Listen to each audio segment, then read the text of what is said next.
날마다 쓰는 나의 신앙일기 TV 데일리 큐티 나무향기입니다. 오늘은 말라기 4장 1절부터 6절을 묵상하겠습니다. 만군의 여호와가 이르노라.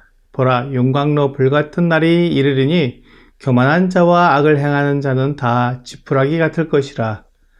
그 이르는 날에 그들을 살라 그 뿌리와 가지를 남기지 아니할 것이로되 내 이름을 경외하는 너희에게는 공의로운 해가 떠올라서 치료하는 광선을 비추리니 너희가 나가서 외양간에서 나온 송아지같이 뛰리라. 또 너희가 악인을 밟을 것이니 그들이 내가 정한 날에 너희 발바닥 밑에 재와 같으리라. 만군의 여호와의 말이니라. 너희는 내가 호렙에서 온 이스라엘을 위하여 내 종 모세에게 명령한 법 곧 율례와 법도를 기억하라. 보라, 여호와의 크고 두려운 날이 이르기 전에 내가 선지자 엘리야를 너희에게 보내리니 그가 아버지의 마음을 자녀에게로 돌이키게 하고 자녀들의 마음을 그들의 아버지에게로 돌이키게 하리라. 돌이키지 아니하면 두렵건대 내가 와서 저주로 그 땅을 칠까 하노라 하시니라. 하나님의 심판은 언제나 믿는 자와 믿지 않는 자를 구분하고 의로운 자와 의롭지 않은 자를 구분합니다. 하나님의 심판은 용광로 불과 같이 이르러서 각 사람을 그 행한 대로 심판합니다. 그래서 교만하고 악을 행하는 자는 지푸라기 같이 그 뜨거운 불에 타서 사라지고 뿌리와 가지까지도 다 남기지 않을 것입니다.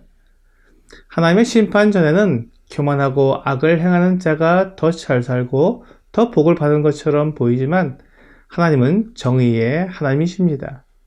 하나님께서 교만한 자와 악한 자들이 그 악에서 돌이켜 하나님께로 돌아올 수 있도록 시간과 기회를 주셨습니다. 하지만 기회는 정해진 때가 있습니다.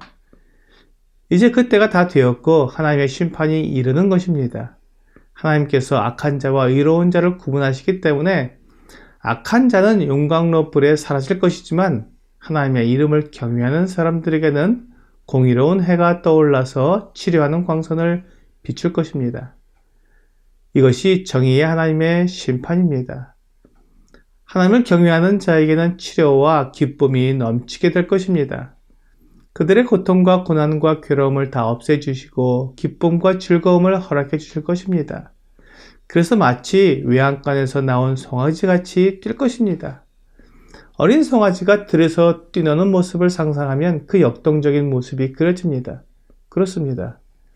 하나님을 경외하는 사람들에게 하나님께서 주시는 자유로움은 송아지의 뛰는 모습과 같습니다. 하나님의 두려운 심판 때문에 마음을 졸이고 무서워하며 숨는 모습이 아니라 밝고 맑은 햇빛 아래 즐겁게 뛰노는 송아지의 모습은 너무 자유롭고 행복해 보입니다. 뿐만 아니라 악인들에게 강포한 자들에게 당했던 억울함을 풀어주시기 위해 악인들을 밟을 것이라고 말씀해 주십니다.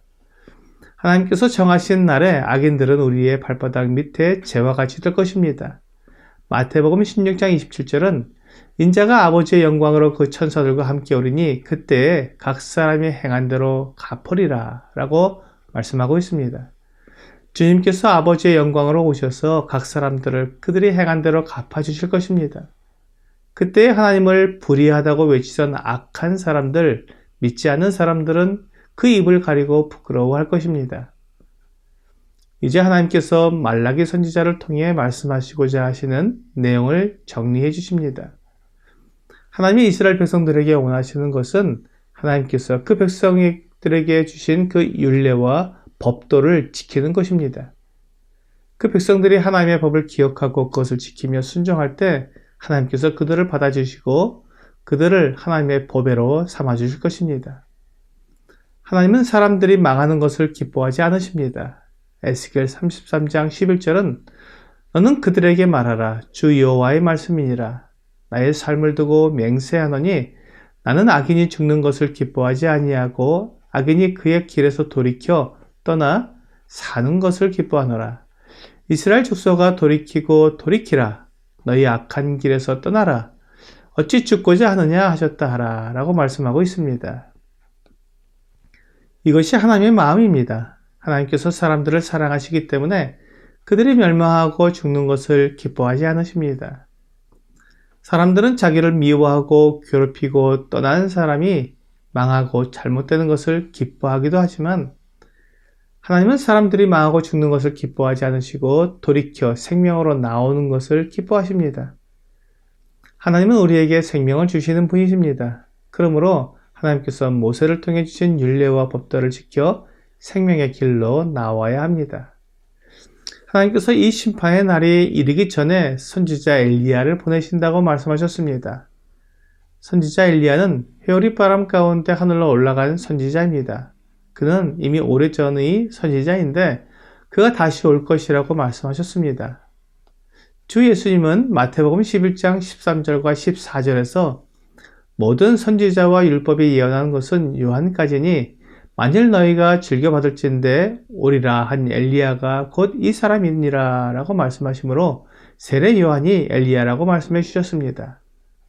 누가복음 1장 17절은 그가 또 엘리야의 심령과 능력으로 주 앞에 먼저 와서 아버지의 마음을 자식에게 거스르는 자를 의인의 슬기에 돌아오게 하고 주를 위하여 세운 백성을 준비하리라 라고 말씀하고 있습니다. 세례 요한이 엘리야의 심령과 능력으로 메시아보다 앞에 와서 백성들로 하여금 하나님께로 돌아오게 할 것입니다. 그가 주의 길을 예비하고 사람들의 마음을 준비시킬 것입니다. 요한복음 1장 25절부터 27절은 또 물어 이르되 내가 만일 그리스도도 아니요 엘리야도 아니요 그 선지자도 아닐진데 어찌하여 세례를 베푸느냐. 요한이 대답하되 나는 뭘로 세례를 베풀거니와 너희 가운데 너희가 알지 못하는 한 사람이 섰으니 곧 내 뒤에 오시는 그이라. 나는 그의 신발끈을 풀기도 감당하지 못하겠노라 하더라 라고 말씀하고 있습니다. 말라기 선지자의 활동 후에 약 400년간 선지자가 나타나지 않았다가 세례 요한이 태어났습니다. 그가 와서 사람들의 마음을 준비시킨 것은 그의 뒤에 오시는 메시아를 소개하기 위한 것이었습니다. 이어지는 29절에서 이튿날 요한이 예수께서 자기에게 나오심을 보고 이르되 보라 세상 죄를 지고 가는 하나님의 어린 양이로다 라고 말하므로 주 예수님을 이스라엘 가운데 소개했습니다. 말라기 선지자는 요한이 소개하는 메시아를 받아들이지 않는다면 하나님의 저주를 받게 될 것이라고 외친 것입니다. 우리 주님께서 어린 양으로 오셨을 때에는 죽으러 오셨지만 다시 오실 때는 심판자로 오실 것입니다. 그리고 각자가 행한 대로 심판하실 것입니다. 오늘의 적용 질문을 보겠습니다. 주님께서 다시 오신다는 사실을 기억한다면 나는 어떻게 살아가야 합니까? 주님의 다시 오심을 기다리는 삶을 살아야 합니다. 세속에 물들지 않고 경건하며 하나님의 말씀에 순종하는 하나님의 보배로 살아가야 합니다.